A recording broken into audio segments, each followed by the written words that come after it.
And we have the man himself in studio. Ras Mubarak is no new person to politics, is no new person to media fraternity and all that. He's the former member of parliament for Kumbungu. Ras, how are you? Philip, it's good to see you. How are you doing? Well, I mean, it's been a sad week, but we are gradually recovering from, that tragic incident that took the lives of our compatriots. And we pray that their soul rests in the embrace of God. And we're looking forward to tomorrow's final funeral rites. It's a sad incident, but I've said it time and again that the only befitting tribute and funeral we can give them is to completely uproot Galamsey. Yeah. And so I'm looking forward to next year, to 2 years from now, when we are commemorating the anniversary of their passing, we could look back and say they didn't die in vain. Yeah. And you've also been very vocal on issues regarding road crashes and all that. Maybe one of these days we'll bring you in studio for us. Absolutely. I mean, we are a nation that is not paying attention to the carnage on our roads. Yeah. If you look at the last year, 2,000 people lost their lives, and that's a lot of people. If you look at the years 2020, 21, 22, COVID took away tragically not more than 1,500 people in 2 years.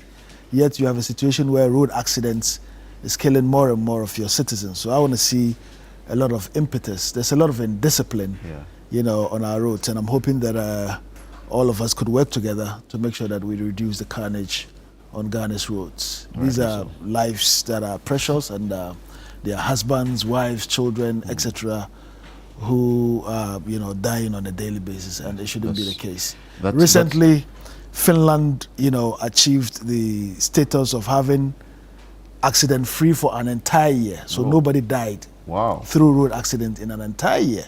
And I'm saying the Finnish are no better than us. If you cut through their skin, it is red blood that comes out. If you cut through our skin, it's red blood that will come out. And so if they can do it, we can do it. Ghana has what it takes to Ghana can do it too. Okay, Ras, let's talk about the reason why we are here, the Trans-Africa Tourism and Unity Campaign. First, I will ask you, what is this campaign about? So this is a campaign to bring us together, to ensure that we have a visa-free Africa, where Africa is borderless, where every African can pick up their passport and walk into any other country, or drive into any other country, or swim into any other country, or fly into any other country. Currently, the visa restrictions for Africans make it difficult for us to trade amongst ourselves, for us to visit each other, for us to explore opportunities and each other's culture. And in 1961, when Kwame Nkrumah, Modibo Keita, King Mohammed and others envisioned an Africa where 1.4 billion people today can travel freely, that vision has to be rekindled. And for me and for our team, if we really want to keep our young people busy, if we want to create more jobs, if we want to spur growth in our economies, then we should keep a borderless Africa where we are trading a lot more amongst ourselves. I've said it time and again. Look, Africa has a combined GDP of 3.3 trillion. Okay. You can imagine how that is. If we even have one African currency and not varied currencies, Naira, CD, CFA, etc. The opportunities that come with that is enormous. But you think we can have one currency? We can. Not just one currency, we can have one passport. We can actually unite. Look, in 1883 or 4, when the Europeans sat in Germany and drew a line in Africa and shared Africa amongst themselves, they didn't consult us. They ended up ripping families apart. So you have instances where somebody lives in Ghana, his farm is in Togo. Through that artificial line, they were divided. And so we are saying we could actually bring people together through the removal of visa restrictions. All right? Where it will be good not just for our economies, but also for young people who are looking for opportunities. So that if you graduated from Nigeria or Kinshasa and in Congo, DR, and there are no opportunities in your country, you could look at some other African country. currently, I mean, the Europeans have done it with the European Union, where European citizens travel freely within Europe, where they're spending one currency, etc. I don't see the reason why Africa should not be doing this, especially now when, you know, Europe is looking inwardly, the United States of America is thinking US first. What is Africa thinking? And you have a situation where we could actually feed ourselves and trade amongst ourselves and be comfortable. Take Zambia, for instance. Okay. One of the biggest producers of poultry products in Africa. I don't see why we should be bringing our poultry from Europe or America when we can actually get it from Zambia. Take Morocco, for instance, biggest, you know, producer of fertilizer. I don't see the reason why Africans should be bringing in fertilizer from Ukraine and other parts of Europe and South America, when we could actually trade amongst ourselves, grow our economies, empower our people, prosper our people. But how is this campaign tailored to achieve this mission or this, say, agenda you are setting? So we are seeking to, you know, engage African leaders. From Monday, this coming Monday, we're going to drive into Togo to meet with the Togolese leaders, and then engage them on this. After that, we'll hold a press conference, because we want to bring everybody on board. The media has the potential, like we're doing, you know, to take the message forward. And so in each of these 39 countries, you're visiting 39 African, we're driving actually, we're not just visiting. Wow, within what period? We're driving, it's going to take us 600 hours of driving, over 40,000 kilometers, in real terms, 163 days. So once we leave on Monday, we're not coming back until end of January 2026. And how many people are you going with? So we've got a convoy of 8, you know, made up of campaigners, drivers, etc. You know, and it would be nice to, you know, have you on board, at least do 1 week. You know, so you could look at our itinerary and say, okay, I want to do the Southern Africa leg of the trip. You know, just to have a feel of how it is, and, you know, how we could prosper Africa if we're trading amongst ourselves. But you are now visiting these countries and you have talks with the leaders of the various countries. You've already arranged all these things. How did it go? What's the preparation like? I mean, it's been very, very hectic, I can tell you. So this program is endorsed by the Ministry of Foreign, by the government of Ghana, through the Ministry of Foreign Affairs. So they have facilitated, you know, some meetings for us in all of these countries, and we've been engaging our high commissioners and ambassadors posted to other African countries. We've been engaging officials from African countries resident here. You know, so it's been very hectic planning all of these things, hotels, fuel, you know, engaging the media, etc. But it's also been very revealing. Currently, we are facing challenges with visas to Botswana, for instance. You know, and it's easier for a West African to get a Schengen visa or to get a US visa than to get a visa to Botswana. Why? That is how outrageous, you know, the whole system of opening Africa has become.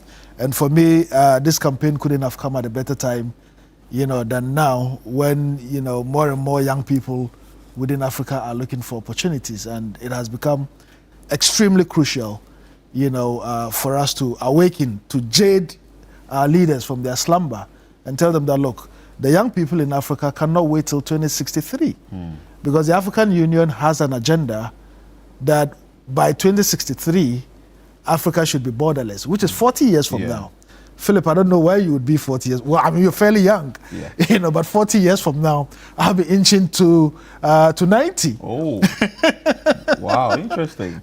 You know, and imagine what this is for a young man who finishes UDS or Legon or Tech or GIJ or, you know, Accra Technical University, wanting an opportunity. They don't have 40 years to wait. You know, and so and I sincerely believe that this can be done in 5 years. I mean, Kenya has done it, Rwanda has done it, Madagascar is doing it. They've completely opened their borders. Africans can come in, pick up your passport, and you are in their countries. Look at the tourism revenue. I mean, we're not traveling within Africa because we've been brainwashed into thinking that there's nothing good in Africa. Okay. And that if you really, want to see what's happening, then you need to be in Paris or US or UK, etc. That is a farce. That is a myth. There's a lot that Africa has to show the world, and the sooner we began, not just trading but also touring, intra-Africa, the better for our economies. I mean, I keep saying that the Dogombes have a saying that Nesara Tatla Yanga Kanai Sambani. To it, if you have alms to give, if you have charity to give, you give it from relatives and family members who are in need before you take it outside. Take it outside. If we're seeking to trade, let's look at intra-Africa trade. All right, what can we do as Africans to grow our economies, to prosper our people? And one of the major things is to open our borders and to trade amongst ourselves and to even showcase our cultures. Africa is so beautiful with diverse and rich cultures that many people don't even get to see this because we are told nothing good comes from Africa. And the African has been, brainwashed into thinking that, look, an African cannot come to country A or country B on holiday. It is Europeans. And so you have some of these countries. Take Zambia, for instance. And a European can just pick their passport and they are in Zambia. They pick their passport, visa on arrival, they are in Ghana. It's difficult for other Africans to do that. And so we have to move away from that colonial era, mentality and begin to realize that it is in our best interest, to work together, to expand our economies, to open our borders, one currency, one African passport, etc. Just to share with our viewers some of the places you'll be going. 39 countries, that's a lot. And the first place you said you'll be going to Togo, then you move to Benin, then Nigeria, to Cameroon, to Equatorial Guinea, then you go to Gabon, then you go to Congo, then Democratic Republic of Congo again, you're still in Congo, Angola. No, so Congo, Democratic Congo Republic, and then Democratic Republic of Congo. So Congo, Brazzaville, and then Congo, Kinshasa. Okay. Then Angola, Namibia, Botswana, South Africa, Lesotho, Eswatini, Mozambique, Zambia. Mozambique, Zimbabwe, Zambia, Malawi, Burundi. From Malawi, you go to Tanzania. Tanzania. Burundi, Uganda. So from Burundi, you go to Rwanda. Uganda, Kenya, Ethiopia. Central Africa Republic. Yes. Then you go to Chad. Niger. Then Algeria. Morocco. Mauritania. Senegal. Gambia. Then Guinea-Bissau. Then you come to Guinea. Then you go to Sierra Leone. Liberia, the Ivory Coast. Cote d'Ivoire. And you come back to Ghana. Ivory Coast, Burkina Faso, then Ghana. Wow. Yeah. Are you looking at documenting all this thing in because I'm sure our viewers will be itchy to watch what the process will be like, what the conversations we're looking at sharing this with partners like Citi, who've been gracious to, support this process, not just Citi, but also ChannelOne, and so there's going to be reels on our timelines, the Trans-African Tourism and Unity Campaign. You would get exclusives, and it would really be exciting, to have you send a crew, to join us on this trip so that viewers can get so much content. Because if you decided to do even content on food, on dance, on music, on tourism sites, it's amazing. What you can put together, the content you can put together is incredible. And I know you have a travel show on ChannelOne. So this is the more reason why Beyond Borders. You've got Beyond Borders. This is the more reason why you actually need to be showcasing Africa the more, for the prosperity of the African continent. Beautiful. And one may ask, is this the first of its kind? Is this the maiden edition? So this is the maiden edition. Once we come back in January, what we plan to do is to share, a document with all the governments in Africa, to tell them that this is what we've found out upon, traveling throughout the countries, and this is what needs to be done. Once that is done, then we do the second leg, which is to fly to the island countries. So you've got Seychelles, you fly to Madagascar, you fly to, Sao Tome and Principe, etc. Because they're also part of Africa. And once all of that is done, sometime in March of next year, then we can begin thinking about a carnival of, a Pan-African Carnival, where a country can decide to host it, and then we showcase Africa's culture, including music, food, etc., where countries can actually compete. Who's got the best jollof? Who's got the best dance? Of course, Ghana will win. Who's got, the best dressed young men and young women? Who's got the best, hairstyle, etc. As a way of exciting our young people, because the young people are brimming with a lot of talent and innovation and creativity. And we need to tap into that to harness their energies, for the prosperity of our great African country. Look, Philip, I've traveled to 85 countries around the world. Wow. I know, given the places I've been to, that Africa has what it takes to prosper. And it's a question of leadership. It's a question of removing colonial restrictions, like, visa requirements, etc., so that we can tap into what each other, what each country has. Take the population of Lagos, for instance. 31 million people just in one city in Nigeria. Yeah. You can imagine if Ghana decided to feed Lagos with sorghum or maize or corn or yam. You can imagine the economic potential. You can imagine if Nigerians decided to feed the whole of Africa, 1.4 billion people with sugar. You can imagine the potential. So this is where Africans need to be thinking. And then we need to also, we're trying to also get us to erase the hatred, because Africans blacks are hating on blacks. Yeah. You have a situation where there's xenophobic attacks in some part of Africa where we think, others are coming to take our jobs. No, they're not coming to take our jobs. They're coming to complement. The same way we would want Casapreco and other Ghanaian companies, Glyco and others, to be able to move into other African countries. That is how we want others to also come and invest and create more jobs. Look at what MTN is doing. MTN is a South African brand, but look at the number of jobs MTN is creating here. Others can do it. The potential is there, but if there are restrictions even to travel, then it becomes, a bit difficult for us to do this. And I believe that companies such as Telecel, companies such as Glyco, even banks that are Ghanaian banks, like, the NIB, can decide that, look, we want to go beyond, the shores of Ghana. Yeah. Other banks are doing it. FMB Bank, you go to the whole of Southern Africa, FMB Bank is all over the place. You come to Ghana, there are Nigerian banks here. In that spirit, we should be able to get our banks to invest in other countries. Currently, we're not doing that. So we're missing out on an opportunity to expand and grow and employ, a lot more people. But the potential for Africa is enormous. I've seen Singapore. Philip, Singapore got its independence 2 years and 3 months after Ghana got her independence. Yeah. Today, Singapore is 70 years ahead of Ghana. Wow. If we were to catch up with Singapore, that's how long it's going to take us. If Singapore were to stop developing today. So you have to take us 70 years 70 years to catch up. If we're developing at this pace, then it's going to take us 70 years. But I keep saying that if the Singaporeans have done it, if the Malaysians are doing it, we can do it here in Ghana. If Europe has come out of the doldrums, and all the difficulties that Europe have had to face, and united and create a seamless means of travel for its people, then Africans have no business. Well, I see this tax to be a very huge tax. Don't you think so? Well, but it's work that has to be done. Yeah.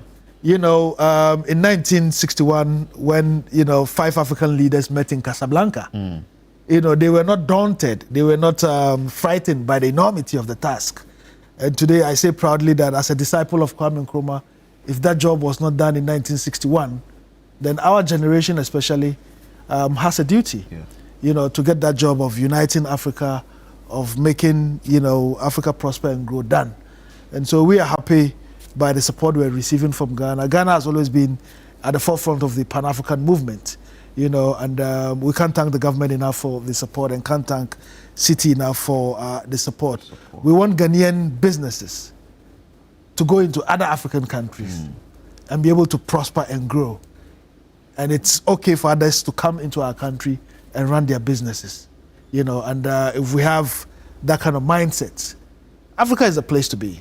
I mean, what's out there in Europe or North America? It's cold, as you may be aware, and pretty much all the time of the year, you don't even have good weather. You know, in a place like UK, if you go to the north of the UK, in Glasgow or the whole of Scotland, it's raining all the time. And you wouldn't be able to socialize that like the way we do. Like, I mean, when it's winter, who wants to even talk to you? Because everyone wants to go home. I mean, they are freezing. So we've got the weather, we've got arable land, we've got the youth who are energetic, who are creative, and we've got the natural resources. So Africa has no business not to succeed. We've got no business not to actually be a leader in aviation, in new technology, in banking, you know, in broadcasting, etc. You know, and I am very motivated by the fact that it is possible here in Africa. And looking at this being the maiden edition, are there plans that definitely this is going to succeed? So after this, what next? So after this, like I indicated, we write reports to the various African heads of government, and then we fly to the island countries in Africa, Madagascar, you know, Sao Tome and Principe, etc. After that, then we hold an annual, you know, Pan-African event where Africans can showcase their talent, where, you know, Africans can showcase their wares. You know, it could even be new technology as a way of encouraging Africans to compete, you know, because competition creates innovation, you know. So that's what we're going to do. If we had a way of doing this, it could have been the Mansa Musa kind of caravan. And I don't know whether you remember your history lessons, you know, once upon a time when, you know, Mansa Musa was king in Mali, traveled with a long convoy on, you know, horses and on foot. But if we're going to do this on foot, it's going to take a long time. You know, but eventually, we may have to do something like what CTFM is doing, which is a Heritage Month, Caravan. Heritage Caravan. Say we want to do a Heritage Caravan of West Africa. I was about asking that of East Africa, with this that you are going to 39 countries, there may be somebody watching, somebody sitting somewhere, oh, I wish to be part of this trip, I want to be part of this adventure and all that. I was about asking that how do you now rope in people to now buy into the idea that I visit a particular African country, get to learn their culture, that is actually going to also influence the kind of things I do as a Ghanaian, a Nigerian, or someone, a South African. So because this is a maiden edition, we want this to get done. We also want this to get approved by African leaders. Because look, visa fees alone for a team of 8 persons, you know how much? How much? Almost $14,000. Oh, in visa 8 people. 8 people in visa fees alone. I mean, you've got people charging as much as $25. Equatorial Guinea, that's how much we paid. I said $25, $250. $50. You know, do the conversion in Ghana cities alone. If you've got, you know, 8 people, $250 alone, that is a lot. There are embassies who've paid 2,000 Ghana cities for visa fees. And it's cheaper to, you know, travel to Europe than to travel within Africa. And it's a bit outrageous that as one people who were divided by colonial borders, we make it so difficult for our people to travel within this beautiful, you know, continent to explore. So, as you may be aware also, Philip, last year Ghana, you know, decided to open up our country for all Africans to come in. But the implementation is gradual, and I'm sure it's going to take about 24 months, you know, 12 to 24 months to fully implement it. This is the Africa we want to see. This is the Africa that the youth, you know, the teenagers of Africa want to see. They pick up their passports and they have access to 54 countries in Africa. This is the only way we can prosper Africa. This is the only way we can spur growth, you know, and create jobs for our people within this great continent. Right, you have said it all. So this event, that is the Trans-Africa Tourism and Unity Campaign, is scheduled to commence on August 18, which is next Monday. Which is coming Monday. Okay, and conclude on December 17, 2025. And this is a 120. It's concluding actually in January 27. 27th January 2026. Oh, 2026. Yes. 2026. So that's 426 days. Yes. Okay. 163 rather. Yeah. So in 39 African countries, this will be an interesting one that we'll all be looking out for. Well, we just spoke to the convener and the individual who is championing this cause, Ras Mubarak, who I say that he's no new person to political world, and also when it comes to the media space as well. Ras, thank you so much. Thank you very much, Philip. All the best. Thank you. And the team as you go around the 39 countries and champion one cause.